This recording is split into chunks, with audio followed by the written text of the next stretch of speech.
e toi o whalofa ma whatalofa atu sa mo ni wahenga o le afiafi i le soafa manu malo tātou li o Yesu Keriso e toi whatu lima toi lau polo kalami Manai o le Manava o ngā luenga moli atu mo o ino maota mo laua vi ia le lofa ma le anga le leo le tua kai whiun tātou toi au lia mai le nei tu lao le aso kai ainga mai tau mafo le uli nei fo ia fiafi ia wale anga iato si o tātou wa tunu i maota malawa hape fo inisio i lātou lea ua anga iato i whale whainga luenga lea fiafi vi ia le tua malo le wha malosi malo le au auna i le tua malo le alo lofa i le tua malona whilingalu malo le onu sa il fatu ai taus ia awale whenga iai male tausingo a inga whatalo fatu lau o le tala le leiso se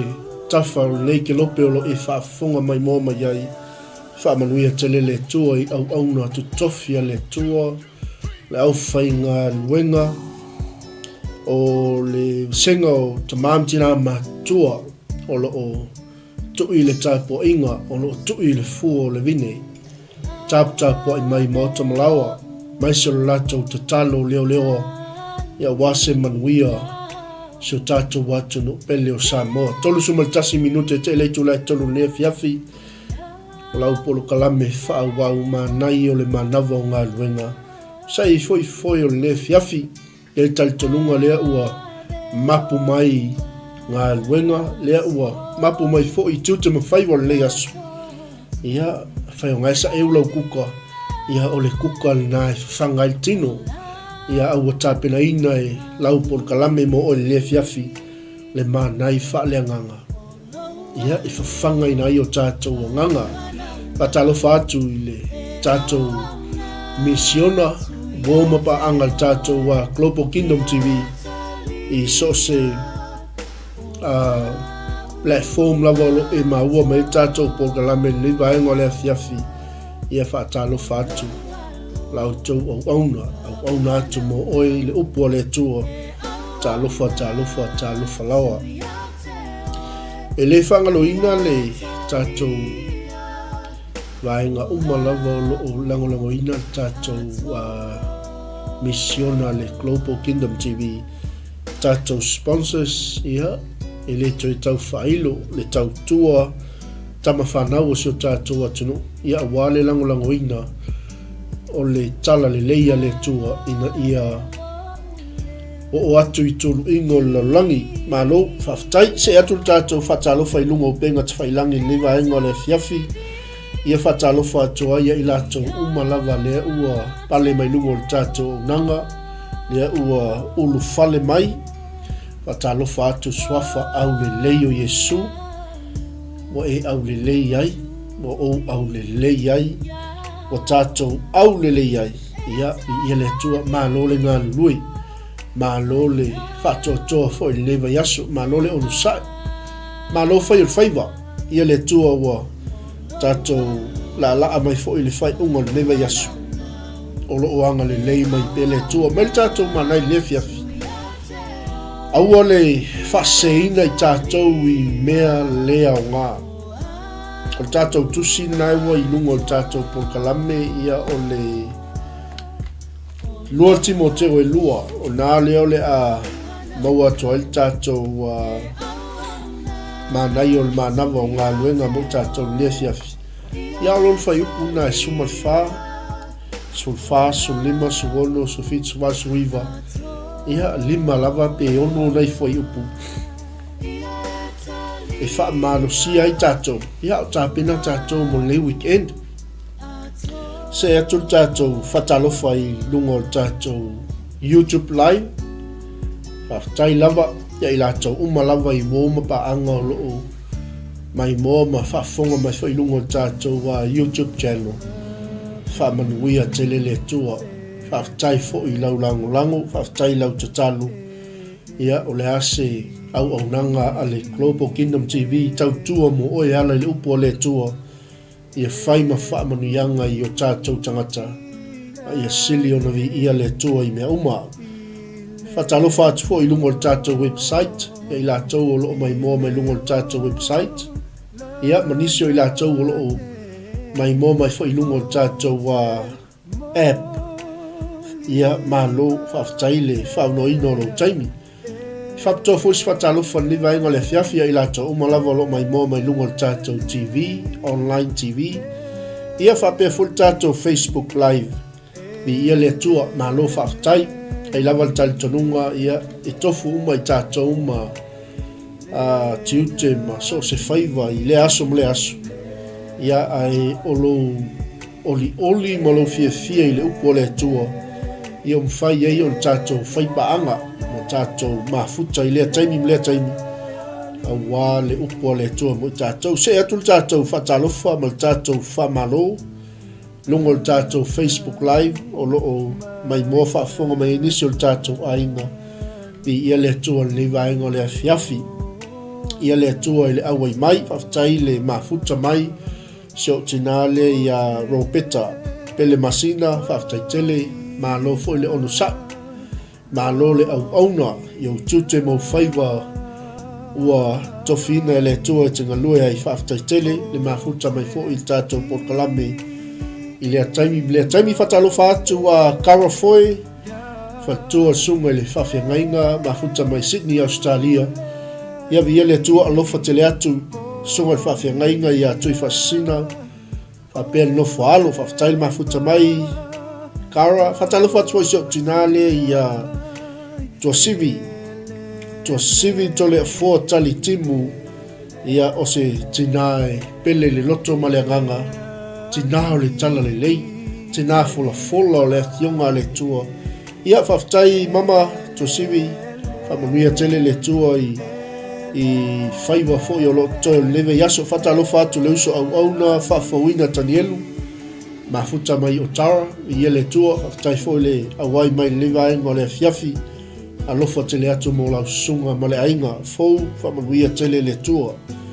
Ata alofa atu fo i le uso au auna. Mafuta mai fo i lewa inga le fiafi, J. Jimmy Brown, Williamu, whaftai le mafuta mai, ia o le tātou tasi leo pa anga tātou Global Kingdom TV Samoa. Ia o lo tātou whaipaanga i male sunga i a Jay. Ia male tātou au nanga i Samoa. Ma lo whaftai le awai mai. I ia lava le tua. Ia whatalo whatfo i 𝚟𝚒𝚍𝚎𝚘. Ia Valasi Junior. Ma lo le tau leiva yaso. Ma lo fo le onu sai. Te le lava u tofinga mau tiute. Ia wa ave lava lau wha mua i le fina ngalo le tua. mai se ia o le tausinga o le ainga ma lo whaftaila wai mai tonu ia lea ua mai a fo ia ngā luenga e whianga iai manai whanau le asu vi ia le tua ia mai se niso le tātou ainga wale maua atu le vaai le ia fiafi ia e whapea lea i te mai mo whafonga mai wale mau atu lau suafa au te pole o lo tustusia lau suafa i le nofo ali i o le tua. Ai vawe al tātou Manai o le Manava o Galuega lea fiafi. Tāle tu la e 5 a ngā e mai tātou taulanga fiafi tapele ina e sunga whawhi ngainga ia whiu walesi. A o le tātou Manai la au al whase ina i tātou i mea lea o ngā. Nei vai tau ma nei vai taimi o toa tele leo tau whase.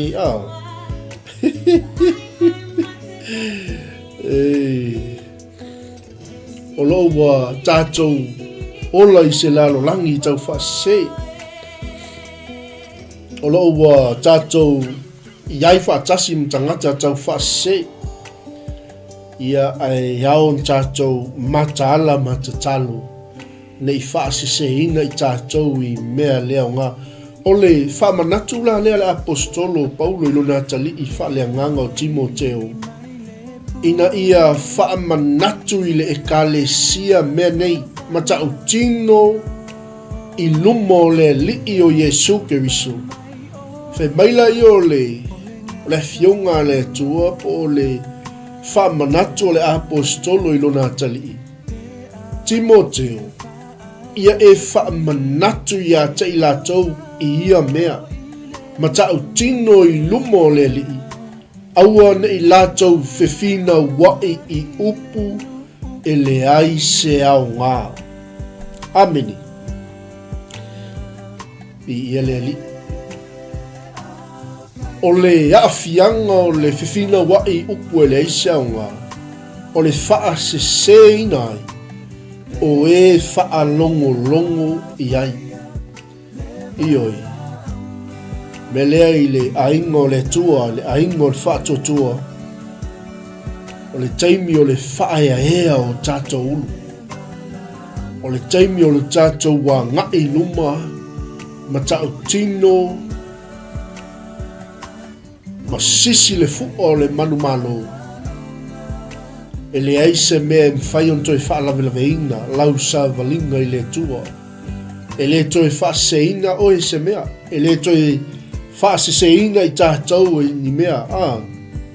E le toi whaaseseina i tātou i le whepulafi mai o mea whawhiawhi o nei o langa. O upu maa lia tangata. O upu o tangata e tau mawhai e sufi ai tātou. Lea laua whaamanatu le apostolo. I lona tali i whaaleanganga o Timoteo. Ia e whaamanatu atu i le kalesia.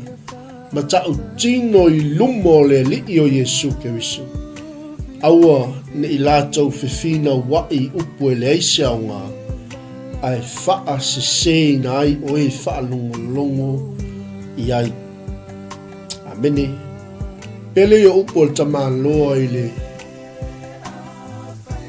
ilona tali i whaaleanganga o Timoteo. Timoteo. Ele ngata i e whaamanatu atu ma e tau tino atu i lumo leli. I mea wa o whai atua i ata oe. Whai atu le kalesia awane i whiwhina wa i upu e leise au ngā. A ia e tau ma whai na ia a vea oe ma le wa fia mai iai le atua. Amene. O le whai ngā luenga i leise me mai. O le nate vai tonu ina le upu moni. O kala se au le leima se Manai o le tangata e nate tau mawhai e a vea luna tangata. Ma le wa fia mai ai le atua. O le whai ngā luenga i le eise me mai tonu. O le nate vai tonu ina le upu moni. Ia peia na tātou tufa le tele o taimi ma tātou whasoa. E leo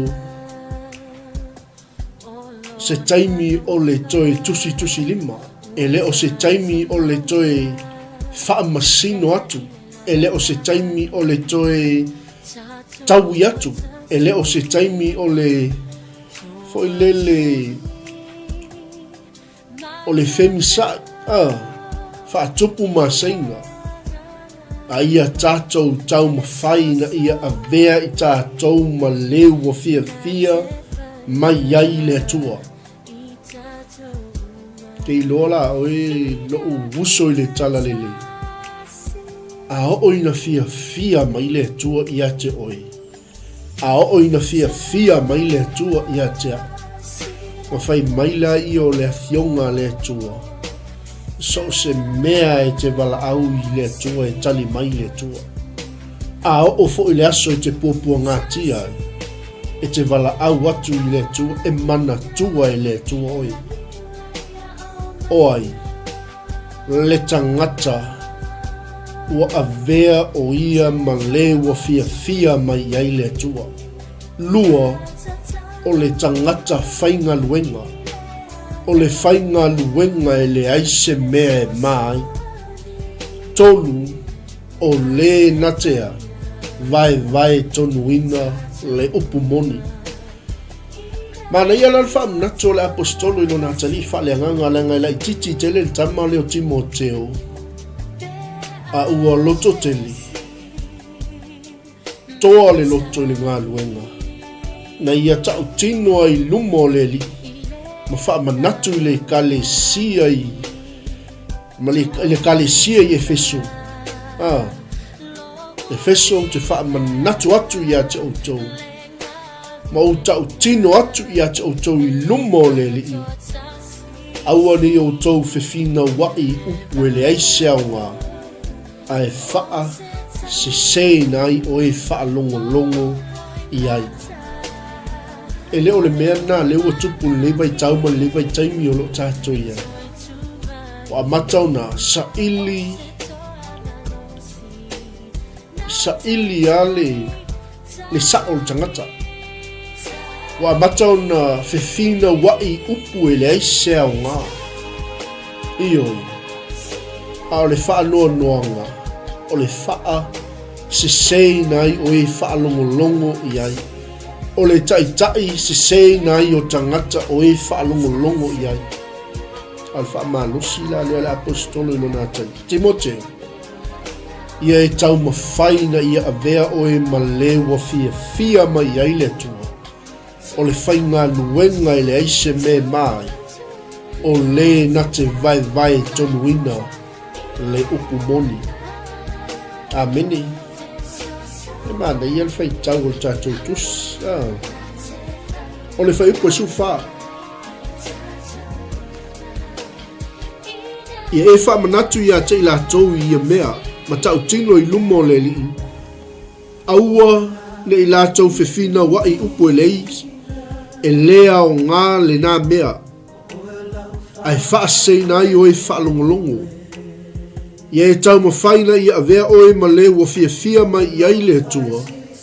O le whainga luenga i le aise me mai. Nate tā lai tonuina le upumoni. I ia le li. Ia ila le ala e moni ma wha maoni le upo le tua mo tātou nia fiafi. E te whesilia i lava oi i ate oi. O te whesilia i au i ate au. O fia mai le tua i ate au. O avea o male whainga luenga. E le aise me mai. E moli mau e tā lai e fola. E la unga e o le upua le tua i le aise me mai. O le mea whainga luenga e le toi solo muli le mau i ake riso. Tolu. E maila i o le apostolo. O le nate vai tonuina le upumoni. O le translation le iai i. O le nate tā lai tonuina le upumoni. Mi ia le li. E le ngatala ina ia matala. Wa le wato e wha manatu e Timoteo i le kalesia. aua ne I fefina wai o toi upu e le aise aunga. Amene. Ma upu leanga, ma upu whaamalaia, ma upu whetu.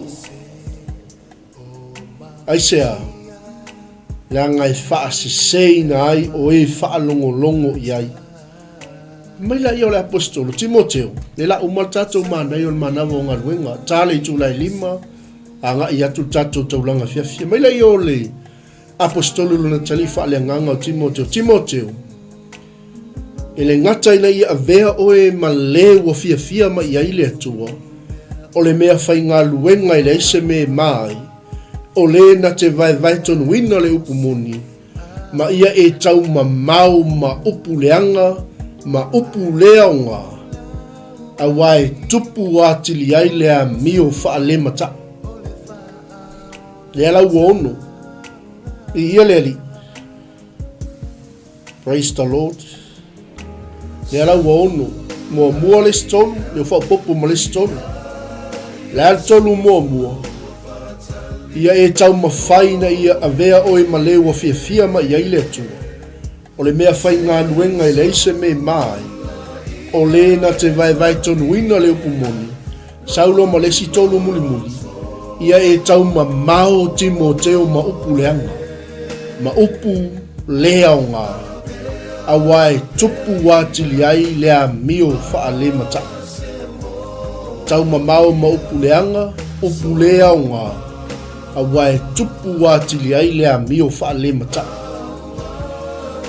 Tono winga e fōlinga mai o le kalesia le I Efeso. O le matua I wale I loa le lua I alofa e peo na whai mai ai o le tuspa ia.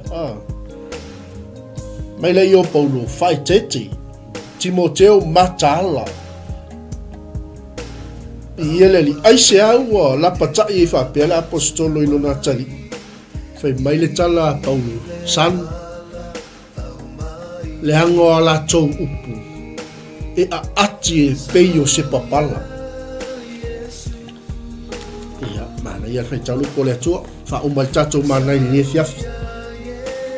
Whai po suma le ono. Ai e tau ma mau ma upu wha le lalolangi ma le leaonga. A wai tupu ati le ai lea mio wha le matau.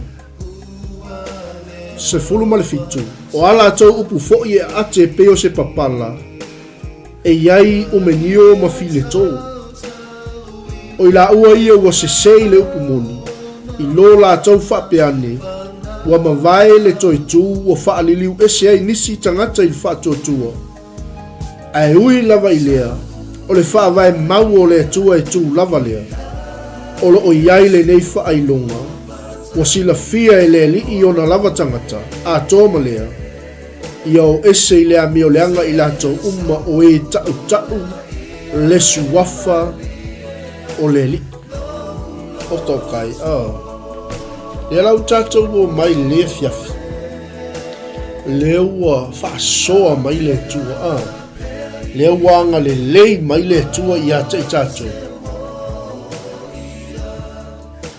Le aingo le whatotu. Le aingo le tala le lei. Uso matua whawhine ta mam tina tamam taine tupu lango le malo le tua. Ia tātou tau mawhai ina ia avea I tātou matangata e fia mai ai le tua. A fia mai le tua ia te tātou. So se mea tātou te mana na oi e whaia e le tua mo oi. Ia avea I tātou ma le whai ngā luenga I le aise me mai. Ia avea I tātou ma le vai tonu ina le upu moni a le atua. Ma ia tātou tau ma mau ma upu leanga ma upu leaonga e tupu wati le ai le amio wha le mata. A whatu lai fo se sifisili le whiawhi wha o mal tātou Manai o a mai au o le leia o upu nai te tau talai. O le leia o upu nai wha o ngai lo maota ma lo lau. O le leia o upu le te tala noa I to tonu o le whalwhainga luen. O le leia o upu e te tala noa I to tonu o le aonga. Pena o totonu o le falesa ma lo sau le lotu e le leia iau. Ia ia le tua na ona tutu la au fa manuiti o tatou manai o le manava o Galuega le fiafi. A ose le sona mo i tatou uma. I ia le li. Aua le fa'aseseina i tatou i mea lea o ngā. I ia le tua aua le fifina wa'i upu. Lea o ngā. Ai fa'aseseina ai o e fa'alongolongo i ai. Ai sea le anga latou upu Timoteo. E a ati e peo se papala. O upu ia. Wa whaamatala ina mai el tuspa ia e peo tatou whaitauina. O le whaatusa leo tangata o i latou ia wa latou liua, wa latou whaaliliu e se ina le upu monia le atua. Ma latou whai mai e le ise toi tu. Mi ia le li. Ma latou whaaliliu e se ina tangata e to tele il mata upu o le whaatotua. Mi ia le li. Mai leo tala la apostolo Paulo i a Timoteo. Timoteo, ai ui lava i lea. Amen. Telen tatou whaalongolongo i matai, toi ina. Ai ui lava i lea. Mai la i o tala la apostolo i a ilona tali. Tatou whaip mulmuli. Ai ui lava i lea san. I ia leli. O le wha vai mau o le atua. E tū lava le pule le atua. E a le tū lava. O loo iai le nei wha ai longa ia te autou. O sila fia e le lii ona lava tangata. Ameni. I ia leli. E le ngata i lea. Ia o ese i latou uma i lea mio leanga. O i latou o e tau le suafa o Jehova. Amen. Awane ingano ia te o Samoa. Ia avea i tātou ma tangata e fia ma ia i le tua. Ia avea i tātou ma mea whainga luenga e leise me mai. Ia avea i tātou ma tangata e vai tonuina le upu monia le tua. Ma isi vaenga muli le ntala noa me le apostolo onu esi. Ia tau ma mau o tau ma upu leaunga. E whaaliliu e se ina ai o tau i lea miu atua. Ai whaasanga atu i lea miu whaale mata. Amene. Ai manga ia la alfa umanga upo tamalolo na tali. Timoteo. Ai ui lava i lea. Matahala. Whahea i lungo lo ulu. Tatala o tātou mata whale nganga. Tatala o tātou whalongo whale nganga. Ia yaile mana o le atua i lau moli mawatu. Le ango upu a lau wali ia. E whai asi a ati e pei o le papala. Ai au mai e Paulo lona winga. O i la tau ia whai mai wa le eise toi tu. O i la tau i o whaalili wina. Tangata e toa tele. I le wha tua. O la tau whaalili ua se ina. Tangata i le wha tua. Ameni. Mai leo le apostolo. Ai ui lava i lea san. O le wha vai mau o le tua. O le pule a le tua. E a le tū lava. O loo iai lea. O loo iai le whaailonga wawa sila fia e le tua. O ona lava tangata. Amene. A toa ma i lato uma. Io ese i lea mio leanga i lato uma o e tau. Le suafa o Jehova. Whamanuia mai le tua i ato e le fiafi. Manai o le manava o Galuega. Aua nei whaaseina i tātou i mea lea o ngā. Ai avea i tātou matangata. E fia ma i aile tua. O le whai ngā luenga e le aise me mai. o le nate vai tonuina lana upumoni le atua whaamanuia i sio mātou atu no pele o Samoa. Whaamanuia le atua le weekend, sauninga pa ia o lo mālo i so se whata whaitaulanga. Whaafeiloa i le atua se manaonga, o i lava mai mo whaafonga mai. Vai lua tutusa so mātou manuia tamaa. To mau atu i ati oele vi inga, nei maso umai o oile whaavavau e whaavavau lava. Amene, ma amene. Ia mole atu le angang whaaftaitele sa mole atu pele i lau tāpua inga le foi ma yaso tātou whenga iai ma lava singa ma tāpua inga foi o le nei wa yaso i tūte ma whaiva sa alo whaiva i au tama whanau ma lo whaaftai te talu ma lo whaaftai le au auna i le li ia iai le anga le lei o le tua ia te tātou umalava ia o le te talu ia whaamanuia le tua le weekend tātou whiloa il vers 4 le alofa ma le anga le lei o le tua mai lau tau au auna atu mo oi le upo le tua i le aso le aso Pastor Mike soi fua ma ia manuia shalom shalom.